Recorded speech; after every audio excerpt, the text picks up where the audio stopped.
तर आज महाराष्ट्राच्या मुंबईच्या विशेष महत्त्वाचा कार्यक्रम पार पडतो। बीडीडीतले जे रहिवासी आहेत ते आज त्यांच्या घराच्या चाव्या त्यांना मिळतात। वर्षानुवर्ष 120 चौरस फुटाच्या घरात राहिलेले लोक आता 2 BHK फ्लॅटमध्ये जात आहेत 500 चौरस फुटात। चांगली गोष्ट आहे। स्वतःच्या घरात जाणं, तेही मोठ्या घरात जाणं, तेही मुंबईत जाणं, मला असं वाटतं खूप चांगली गोष्ट आहे।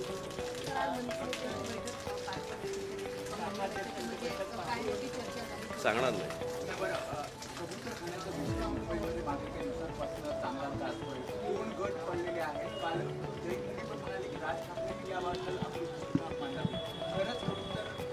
मी तुम्हाला एक गोष्ट सांगतो। मुळात पहिल्यांदा दोन वेगळ्या गोष्टी आहेत। एक पहिली गोष्ट म्हणजे हायकोर्टाचा निर्णय आहे आणि मला असं वाटतं त्या हायकोर्टाच्या निर्णयाप्रमाणे सर्वांना वागावं लागेल, बरोबर आहे। आणि त्याप्रमाणे मला असं वाटतं जैन मुनींनी ह्या गोष्टींचा विचार करणं गरजेचं आहे की हायकोर्टाने कुठच्याही प्रकारची त्यांनी बंदी घातलेली आहे तर त्या प्रकारे ती गोष्ट आपण केली पाहिजे असं मला असं वाटतं त्यांना समजलं पाहिजे।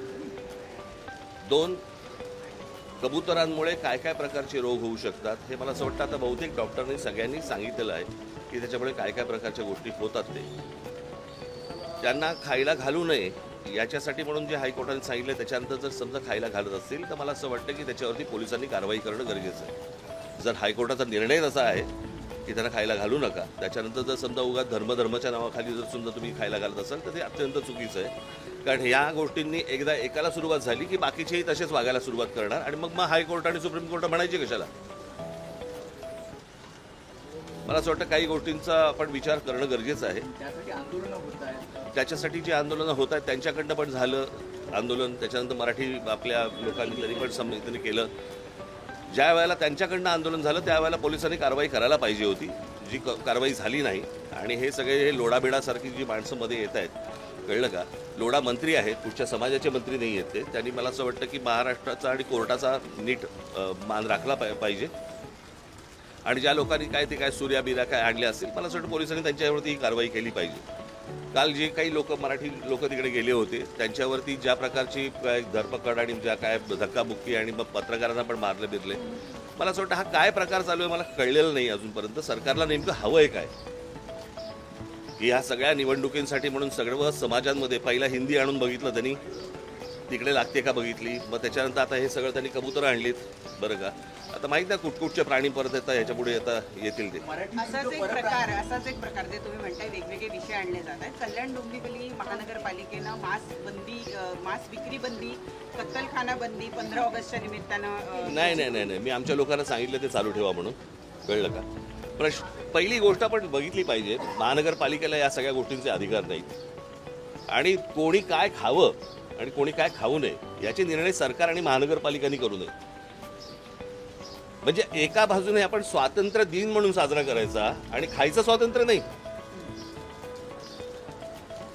म्हणजे स्वातंत्र्य दिनाच्या दिवशी तुम्ही कोणत्याही प्रकारची बंदी आणताय, मला असं वाटतं की हेच विरोधाभास आहे त्याच्यातच।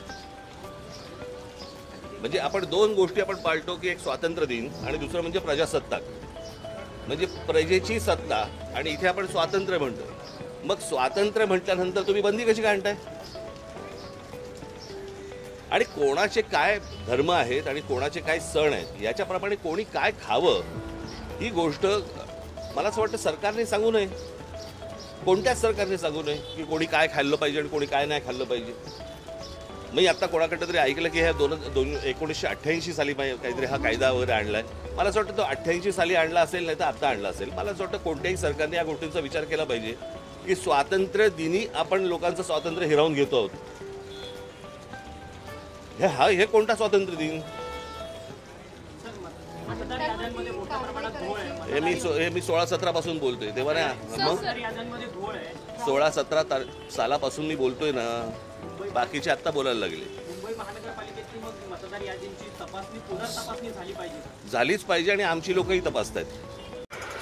नवीन घडामोडी पाहण्यासाठी आजच आम्ही मुंबईकर 24 तासला लाईक करा, सबस्क्राईब करा आणि अपडेट रहा।